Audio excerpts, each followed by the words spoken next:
بسم اللہ الرحمن الرحیم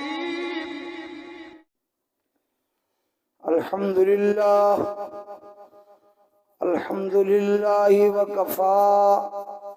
وسلام علی عباده الذین اصطفى اما بعد فاعوذ باللہ من الشیطان الرجیم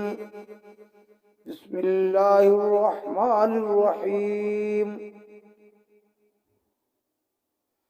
وَتَرَى الْأَرْضَ هَامِدَةً فَإِذَا أَنزَلْنَا عَلَيْهَا الْمَاءَ اهْتَزَّتْ وَرَبَتْ وَأَنبَتَتْ مِنْ كُلِّ زَوْجٍ بَهِيجٍ صدق اللہ مولانا العظیم وصدق رسولہ النبی الکریم الامین ونحن على ذلك لمن الشاہدین والشاکرین والحمد للہ رب العالمین۔ اللہ جل شانہ عم والہ عز برہانہ قیامت کے قیام کا مسئلہ سمجھا رہے تھے۔ پچھلی آیت میں اللہ تعالیٰ نے ان بندوں کو جو اللہ کے دین میں بجائے عمل کرنے کے دراڑیں ڈالنے کی کوشش کرتے ہیں،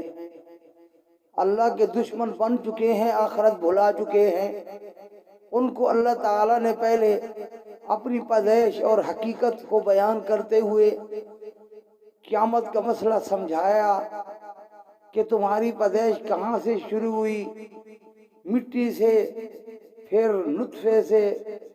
پھر گاڑھے خون سے، پھر گوشت کے ٹکڑے سے،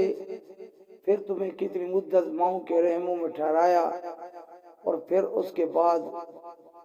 دنیا میں لے آئے، پھر اس کے بعد کتنے لوگ جوانی میں مر جاتے ہیں، اور تمہیں کتنی عمر دی۔ اس میں غور کر کے ذرا قیامت کے حالات کو دیکھو تو صحیح کہ خدا قیامت کو قائم کرنے پر کس قدر قادر ہے، اور تم اللہ کی طرف کس قدر تیزی سے سفر کر رہے ہو۔ سرور عالم صلی اللہ علیہ وآلہ وسلم دعا پڑھا کرتے تھے صبح کو، اللہم بک اصبحنا وبک امسینا وبک نحیا وبک نموت والیک المصیر۔ اے اللہ تیرے نام کی برکت سے صبح میں ہم داخل ہوئے، تیرے نام کی برکت سے شام کرتے ہیں، تیرے نام کی برکت سے مرتے ہیں یعنی نیند کرتے ہیں، تیرے نام کی برکت سے اٹھتے ہیں۔ بھئی یہی ہماری زندگی کا چلا ہوا ہے، صبح و شام، اور پھر سونا، پھر اٹھنا، اور یہ نظام تیزی سے تیری طرف حاضر کر رہا ہے، وَإِلَيْكَ الْمَصِيرُ، تیرے پاس حاضر ہو جائیں گے۔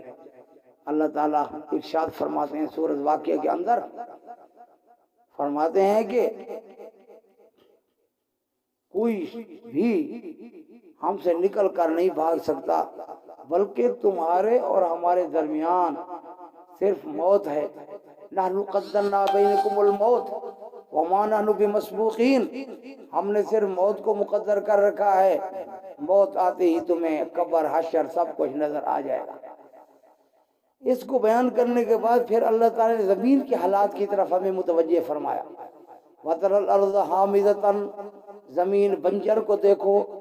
حامدہ کا معنی ہے خشک زمین، بنجر زمین، جس کے اوپر سبزے کا ایک تنکا بھی نہ ہو، اس کو دیکھو، وہ مردہ ہوئی پڑی ہوتی ہے، مردوں کی طرح خشک ہوئی پڑی ہوتی ہے۔ فَإِذَا أَنزَلْنَا عَلَيْهَا الْمَاءَ اهْتَزَّتْ، پھر اچانک ہم اس کے اوپر پانی اتارتے ہیں، بارش برساتے ہیں، وربت، اور وہ تر ہو جاتی ہے، وَأَنبَتَتْ وَاهْتَزَّتْ، وہ حرکت میں آتی ہے۔ حرکت کے آنے کا مطلب یہ ہے کہ زمین سے گھاس بھوس، اناج، غلات، باغات جب اگتے ہیں ایسے لگتا ہے زمین اوپر آ رہی ہے۔ حرکت میں آنے کا معنی یہ ہے کہ پہلے وہ بالکل خشک تھی، اب وہ پھٹ گئی، اور اس سے غلہ جات نکل رہے ہیں، اس سے باغات نکل رہے ہیں، سبزی نکل رہے لاتے ہوئے کھیت، وہ ان کی بنیاد ہو رہی ہے، وہ ایسے اوپر ہوتے ہیں جیسے زمین حرکت میں آ گئی ہے۔ وربت تر ہو جاتی ہے، وانبتت من کل زوج بہیج، ہر قسم کا اناج سبزہ رونق والی چیزوں کو زمین اگاتی ہے، ایسے لگتا ہے کہ زمین زندہ ہے، زمین کے اوپر ایک بہت بڑی آبادی کا سما پیدا ہو گیا ہے۔ اللہ تعالیٰ فرماتا ہے جیسے زمین کو ہم مردگی سے زندگی کی طرف لے آتے ہیں، اسی طرح تمہیں بھی تمہاری مردگاہ حالت سے پھر ہم تمہیں زندہ کریں گے، اس لیے آخرت کی طرف متوجہ ہو جاؤ، اس کی تیاری کر لو، ورنہ وہ نہ ہو قیامت والے دن کہیں کہ اب ہم کیا کریں، ہمیں کس نے اٹھایا ہے ان پرانی قبروں سے؟ ہاں جی، لصدق المرسلون، اور رسول سچ کہتے تھے لیکن وہاں بنے گا کچھ نہیں۔ اللہ تعالیٰ سے عاجزانہ التجا ہے کہ خدا تعالیٰ ہمیں آخرت کی تیاری نصیب فرمائے۔ وآخر دعوانا الحمدللہ رب العالمین۔